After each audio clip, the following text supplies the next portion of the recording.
Dear students, in Lifestyle Diseases and Prevention subject, today we will learn a new topic called gallstones. You people are not aware about this topic much, okay? So we will discuss the major pathophysiology behind in gallstone formation, the symptoms associated with the gallstones, the best diagnostic procedures available to identify the gallstone formation, and the treatment options and the preventive aspects related to lifestyle changes for the management of gallstones will be discussed in this presentation. Gallstones are hardened deposits of digestive fluid that can form in your gallbladder. The gallbladder is a small pear-shaped organ on the right side of the abdomen, just beneath the liver. The gallbladder holds a digestive fluid called bile that's released into the small intestine. Gallstones range in size from as small as a grain of sand to as large as a golf ball. Some people develop just one gallstone, while others develop many gallstones at the same time. People who experience symptoms from their gallstones usually require gallbladder removal surgery. Gallstones that don't cause any signs and symptoms typically don't need any treatment procedure. Now we will discuss what are all the major symptoms that are available to diagnose gallstones. Gallstones may cause no signs or symptoms. If a gallstone lodges in a duct or cause a blockage, the resulting signs and symptoms may include sudden and rapidly intensifying pain in the upper right portion of the abdomen. Sudden and rapidly intensifying pain may be a potential symptom for the gallstone progression. Back pain between your shoulder blades, pain in your right side shoulder, nausea or vomiting. Gallstone pain may last several minutes to few hours. When do we need to see a doctor? Make an appointment with the doctor and explain the symptoms what you have observed in detail. The doctor may check the abdominal pain for your possibility for the progression of gallstone. Abdominal pain so intense that you can't still sit or find a comfortable position. Yellowing of your skin and the whites of your eyes. Eye fever with chills. Okay, so these are all some of the major possible symptoms that can be witnessed physically. Causes. It's not clear what causes gallstone to form. Your bile contains too much cholesterol. Normally, the bile contains enough chemicals to dissolve the cholesterol excreted by the liver. But if the liver excretes more cholesterol than the bile can dissolve, the excess cholesterol may form into crystals and eventually into stones. Your bile contains too much bilirubin. Bilirubin is a chemical that is produced when your body breaks down the red blood cells. Certain conditions cause your liver to make too much bilirubin, including liver cirrhosis, biliary tract infections, and certain blood disorders. The excess bilirubin contributes to gallstone formation. Your bladder doesn't empty correctly. If your bladder doesn't empty completely or often enough, bile may become very concentrated, contributing to the formation of gallstones. Types of gallstones. Gallstones can be differentiated in two major categories: cholesterol gallstones and pigment gallstones. The most cholesterol gallstones are the most common types of gallstones, often appears yellow in color. These stones are composed mainly of undissolved cholesterol but may contain other components. Pigment gallstones or dark brown or black gallstones form when your bile contains too much bilirubin. Okay, now we will discuss what are all the major risk factors that is overall highly susceptible for the problem of developing gallstones. Being female, being age 40 or older, being overweight or obese, being sedentary or leading a sedentary lifestyle, pregnant women, a high fat diet, a high cholesterol diet, low fiber diet, family history of gallstones, diabetes mellitus, having certain blood disorders such as sickle cell anemia or leukemia, losing weight very quickly, taking medications that contain estrogen such as oral contraceptives or hormone therapy drugs, having liver diseases. So these are all found to be the major risk factors for any individuals who are highly risk to develop gallstones. The next we'll discuss the major complications of gallstones. Inflammation of the gallbladder. A gallstone that becomes lodged in the neck of the gallbladder can cause inflammation of the gallbladder, that is called cholecystitis. Cholecystitis can cause severe pain and fever. Second one, blockage of the common bile duct. Gallstones can block the ducts through which bile flows from your gallbladder or liver to your small intestine. Severe pain, jaundice, and bile duct infection can result in this case. The third one is blockage of the pancreatic duct. The pancreatic duct is a tube that runs from the pancreas and connects to the common bile duct just before entering the duodenum. Pancreatic juices which aid in digestion flow through the pancreatic duct. A gallstone can cause a blockage in the pancreatic duct which can lead to inflammation of the pancreas, that is called pancreatitis. Pancreatitis causes intense constant abdominal pain and usually requires hospitalization. Gallbladder cancer.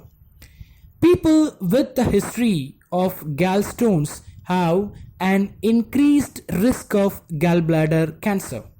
But gallbladder cancer is very rare. So, even though the risk of cancer is elevated, the likelihood of gallbladder cancer is still very small.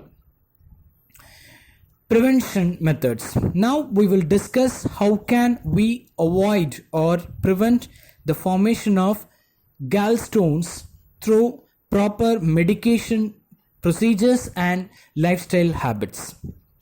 Don't skip meals. This is the problem almost all of us are practicing in our day-to-day life. But this skipping meal is an essential key factor for the progression of gallstone in the human body. Hence, we are suggested to not to skip meals. Try to stick to your usual meal times each day. Skipping meals or fasting can increase the risk of gallstones. Lose weight slowly. If you need to lose weight, go slow. Rapid weight loss can increase the risk of gallstones. Aim to lose 1 or 2 pounds in a week, that is 0.5 to 1 kilogram in a week. Eat more high fiber foods. Include more fiber rich foods in your diet such as fruits, vegetables and whole grains. Maintain a healthy weight. Obesity and being overweight increase the risk of gallstones. Work to achieve a healthy weight by reducing the number of calories you eat and increasing the number of physical activity you get.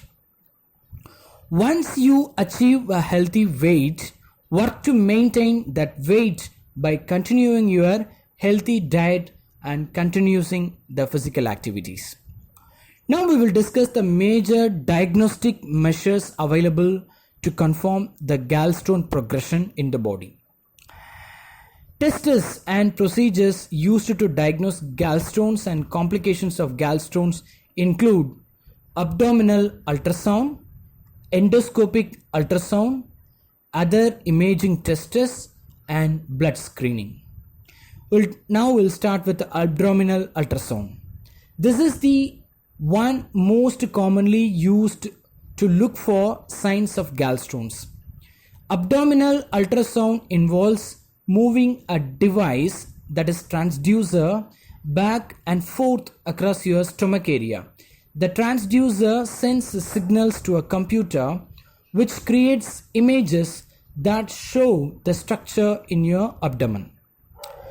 Second one, endoscopic ultrasound.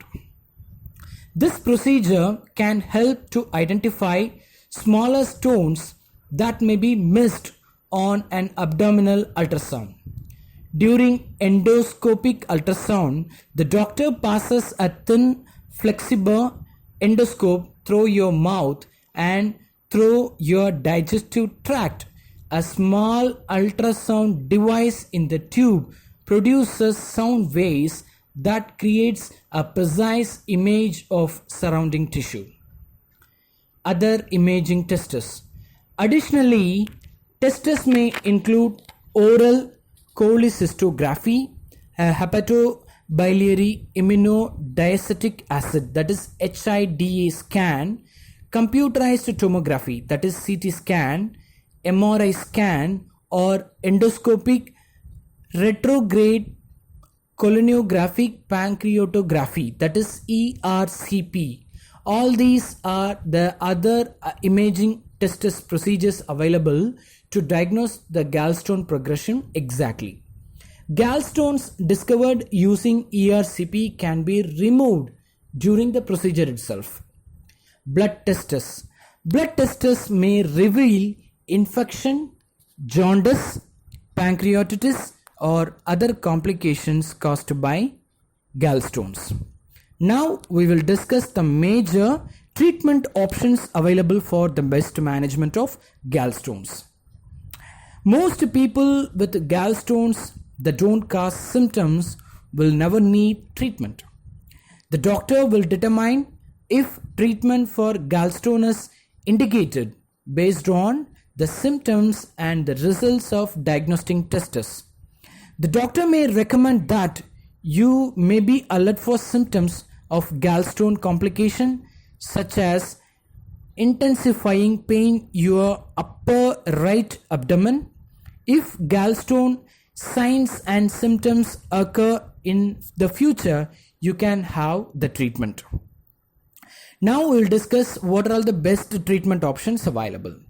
Surgery to remove the gallbladder, which is very familiarly known as cholecystectomy. The doctor may recommend surgery to remove the gallbladder since gallstones frequently recur. Once the gallbladder is removed, bile flows directly from the liver into the small intestine rather than being stored in the gallbladder. You don't need your gallbladder to live, and gallbladder removal doesn't affect your ability to digest food, but it can cause diarrhea, which is usually temporary. The second best practice available is medication to dissolve the gallstones. Medications you take by mouth may help dissolve gallstones, but it may take months or years of treatment to dissolve the gallstones in this way, and gallstones will likely form again if treatment is stopped. Sometimes medications don't work. Medications for gallstones aren't commonly used and are reserved for people who can't undergo surgery. So, the best way for gallstone treatment is the surgical procedure available, that is called cholecystectomy. Okay, so students, so far we have discussed what is meant by gallstone and how far is it being formed in the human body, that is the pathogenesis, and what are all the best practices available to diagnose this gallstone issue. and the available treatment procedure and surgical methods for the gallstone management. So you prepare accordingly in this flow for your university examinations and refer the material what I have circulated to you. And if you have any clarifications, you can contact me. So we will discuss the next new topic in the next class in detail. Thank you so much.